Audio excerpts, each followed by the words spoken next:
오늘의 시냇가에 심은 나무 말씀입니다. 이 시간 말씀 묵상을 생각하면서 함께 기도해요. 날마다 풍성한 은혜를 주시는 하나님 감사해요. 이 시간 하나님의 말씀을 묵상합니다.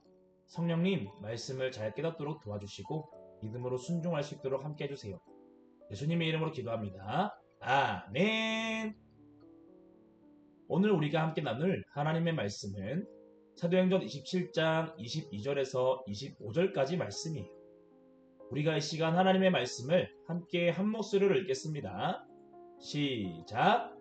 그러나 이제는 안심하십시오. 여러분은 한 사람도 생명을 잃지 않고 배만 부서질 것입니다. 어젯밤 나의 하나님, 곧 내가 섬기는 하나님의 전사가 내 곁에 서서 이렇게 말하였습니다. 바울아, 두려워하지 말아라. 너는 황제 앞에 서야 한다. 그리고 하나님께서 너와 함께 항의하는 사람들을 다 너에게 주셨다. 그러므로 여러분, 용기를 내십시오. 나는 하나님을 믿습니다. 하나님이 나에게 말씀하신 것은 반드시 이루어질 것입니다. 아멘. 할렐루야. 한돌기 한동호 친구들 사랑하고 축복합니다. 오늘 우리가 나눌 말씀은 용기의 비밀, 믿음이라는 제목의 말씀이에요. 여러분, 우리는 어제까지 바울이 이스라엘 땅에서 재판을 받았던 일에 대해서 함께 말씀을 나누었어요. 그리고 결국 바울은 자신의 요청했던 대로 로마 황제에게 자신이 죄가 없다는 것을 증명하기 위해서 배를 타고 이탈리아 로마로 향하기 시작했어요. 그렇게 바울은 로마를 향해 나아가는 배에 탑승을 해야 되는데 당시 바울은 아직 무죄 판정이 나지 않았기 때문에 죄인의 몸으로 배에 탑승하게 되었어요. 그렇게 바울이 탄 배는 천천히 항해를 시작했어요. 배는 예전에 바울이 바나바와 1차 선교여행 때 방문했던 키프로스 섬을 돌아서 지금의 튀르키예 땅 남쪽에 있는 해안 도시 무라라는 도시에 도착을 하게 되었어요.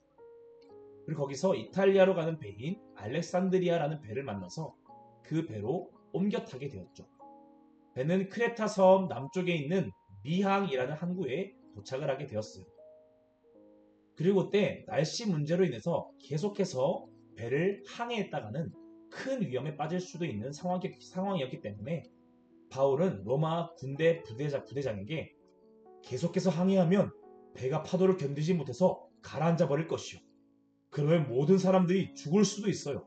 라고 경고를 했어요. 하지만 로마 군대의 부대장은 죄수인 바울의 말을 듣지 않고 계속해서 항해를 이어나갔어요. 처음에는 바람도 배를 도와주어서 배가 이탈리아를 향해서 쭉쭉 나가기 시작했죠.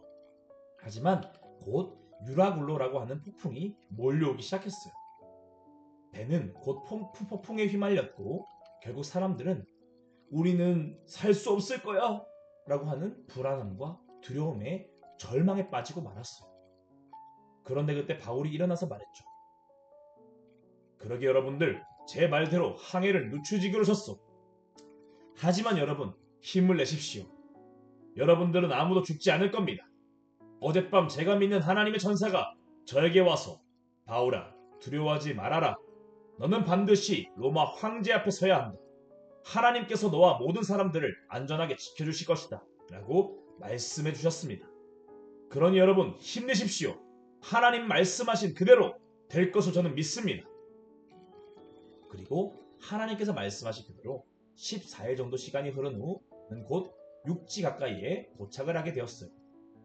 그렇게 바울이 믿음으로 선포했던 것처럼 배에 탄 276명의 사람들 중 한 사람도 죽지 않고 모두가 다 육지에 상륙하게 되었답니다.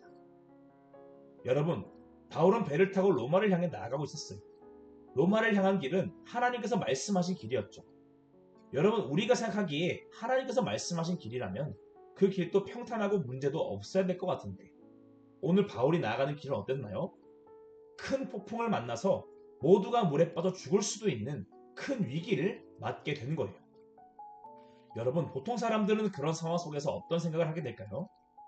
하나님은 왜 나를 지켜주지 않으실까? 왜 나에게 이런 큰 어려움을 주시는 걸까? 하는 생각을 하면서 하나님을 원망하기도 하고 절망하고 낙심하곤 했을 거예요. 실제 바울과 함께 배에 탔던 사람들도 우린 이제 망했어. 우리 이제 죽은 목숨이야. 라고 하면서 절망에 빠져 있었어요. 하지만 믿음의 사람 바울은 달랐어요. 그는 위기의 상황 속에서도 용기 있게 외쳤죠. 두려워하지 마십시오. 힘을 내십시오. 하나님이 우리를 살려주실 것입니다. 하나님께서 우리를 지켜주실 거예요. 하나님이 그렇게 말씀하셨습니다. 저는 그 말씀대로 될 줄 믿습니다. 여러분, 이렇게 용기 있게 이야기하는 것이 쉬운 일일까요? 그렇지 않아요. 하나님의 말씀은 아직 이루어지지 않았고 여전히 눈앞에 보이는 상황은 너무나 절망적인 상황이었어요. 대부분의 사람들은 눈앞에 있는 큰 폭풍을 보면서 그 어려움과 문제를 바라보면서 불평, 원망, 부정의 말들을 쏟아냈을 거예요. 하지만 바울은 하나님의 말씀을 믿었던 거죠.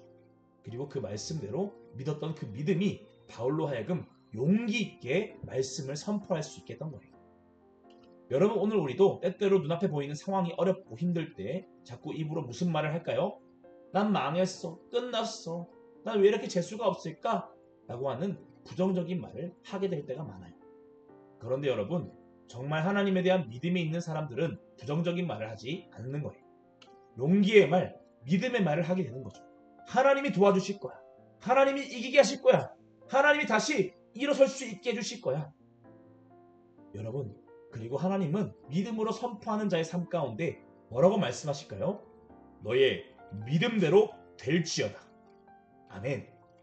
여러분, 우리가 하나님을 믿는 그대로 하나님께서 우리의 삶에 일하실 것이라는 거예요. 그래서 여러분, 믿음의 사람은 어떨까요? 항상 당당한 거예요. 항상 용기로 충만한 거예요. 눈앞에 있는 상황은 지금도 어려워 보이지만 그 상황을 보지 않고 그 상황보다 더 크신 하나님을 바라보기 때문에 용기 있게 나갈 수 있는 거죠. 그 하나님이 나를 사랑하신다는 것을 알기 때문에, 나를 도우실 것을 믿기 때문에 끝까지 두려워하지 않고 절망하지 않고 용기 있게 살아갈 수 있는 거예요. 여러분, 그리고 하나님은 우리의 믿음을 결코 실망시키지 않으시는 분이십니다. 여러분, 그 하나님을 믿으시길 바랍니다.